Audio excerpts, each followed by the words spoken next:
3 years ago, I was looking at the local job classifieds online when one of the ads caught my eye. Not because of what it said, but because it said so little. Best I remember, the ad just read, "Job available. Good pay.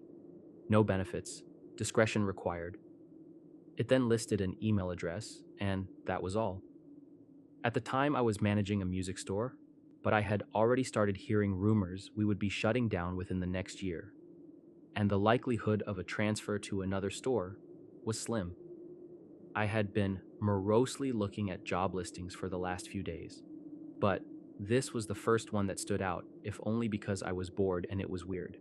So I sent an email. Half an hour later, I had a response, telling me to go to a particular office building in an upscale part of the city at a precise time for my screening. I went, and after waiting for a few minutes in the lobby, I was taken into an office where I was given a series of forms and questionnaires to fill out. They collected them and told me they would be in touch. I had almost forgotten about the whole thing until a month later I got a call saying I had moved on to the second stage of the hiring process. I was again given an address and time, and when I arrived, this time it was a different nice office park 20 miles away from the first one. I was met by a man who introduced himself as Mr. Solomon. He escorted me into a large room that contained a chair and a desk. On the desk were two large monitors, a keyboard and mouse, and a bolted-down metal box with two oversized buttons on it, one red and one green. He told me this room was a model for the place I would be working if I took the job. He described the job as follows. I would be working 7 shifts of 6 hours every week. My job would be simple. I would arrive at work 10 minutes early and enter an outer area that was like a locker room. I would have my own personal locker. I would store all belongings in the locker and change into the provided work clothes. I was never, under any circumstances, to carry any item of my own into the surveillance room. I was never, under any circumstances, to take any item with me from the surveillance room. As for what I was to do in the surveillance room, I was told that the monitor on the left would constantly show a live stream from a high-definition camera in a remote location. My job was simply to watch the camera. Once an hour, I would get onto the computer attached to the right monitor and enter a brief log describing anything interesting that occurred in the last hour. I would have no pens or pencils or paper, and I should never try to take any kind of written notes about the work. As for the red and green buttons, the red button was only to be used if there was an emergency. This meant something on the video or in my workspace that required outside help. The green button was to be hit if I saw something on the video feed that was particularly noteworthy. It would tell other people somewhere that, at least in my opinion, something interesting was going on. Solomon stressed that while I was given discretion on when to use this button, I should err on the side of only using it if and when something of real significance occurred. He pointed out the camera on the ceiling of the room we were in. He said the real room would be the same. My work would be observed, and other people were watching the room on the video feed as well. He said I was only a redundancy in case other systems failed. He then smirked and asked if I knew what he meant by redundancy. I nodded, trying not to show my irritation. I don't talk that good to people, so sometimes they think I'm dumb. That's okay. Let him think that if he paid me good enough. The pay was very good, $35 an hour. This worried me. I was already thinking this was some kind of psych experiment or secret government job, which I was okay with. But that kind of money to sit and watch a screen? My mom always told me that if something seems too good to be true, it probably is, and this was seeming too good to be true. I asked if I was going to be doing anything illegal. Solomon laughed and said no. I asked if anyone was going to get hurt. Again, he shook his head. No. He said the reason they were paying so much was because they needed employees that were motivated to be professional and discreet. The work they were doing was important, and for various reasons, it couldn't be discussed. If I took the job, I would have to sign papers promising I would never discuss my work there, or I could be sued or locked up. I'm only breaking that now because of everything that's happened, so I took the job, and because they wanted me to start right away, I had to quit the store with no notice. I felt bad about that, but I was excited about the new job too. It was a lot of money and seemed like easy enough work, if a bit boring. I was nervous that there was something more to it, but I told myself I would just have to see. No point in chickening out and wasting a good chance because I let my imagination go crazy. I was given the location of the job itself, and when I went there, I was amazed that it really was just like the model room I had been shown with, only a few differences. There was a locker room you had to pass through to enter the surveillance room, and there was a small bathroom attached to the real surveillance room also.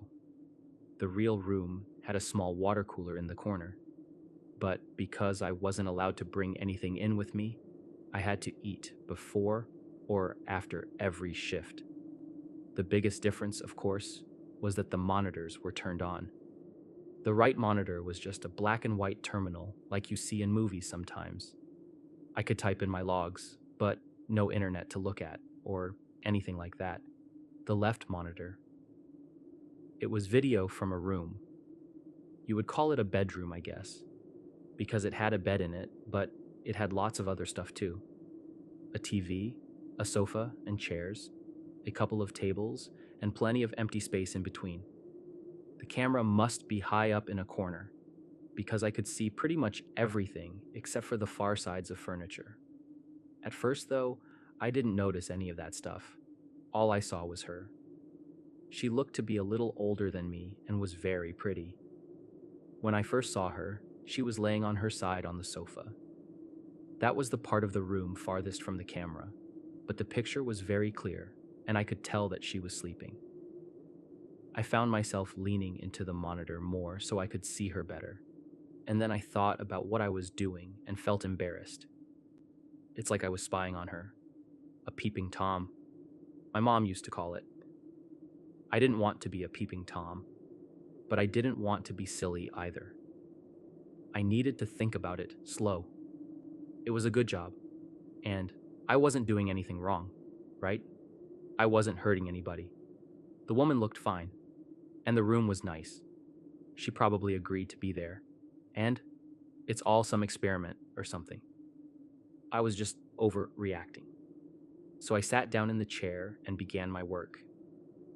It didn't take long before I understood more. The woman, I took to calling her Rachel, wasn't there of her free will. I never saw her hurt, but it was clear that she never left that room except to go into what I think is a bathroom area that my camera couldn't see. Well, she never left the room on her own. Periodically, usually a couple of times a week during my shifts, men and women in strange-looking outfits would come in and take her from the room. Sometimes she would struggle, but usually she would just go along with her head hung low. They would always bring her back, though the times when she wasn't brought back during my shift were always the worst for me. I would worry about her until I got to work the next day and saw her in the room, watching TV or painting. She never looked hurt or even that upset except for when they took her, and even when she fought, they were always gentle with her. Still, I knew something was wrong. I considered quitting the job or hitting the red button and getting someone to come so I could get some answers, or calling the police and showing them what the camera was showing me. Except I was scared. Scared of losing my job, and scared of what these people might do to me if I quit or told on them.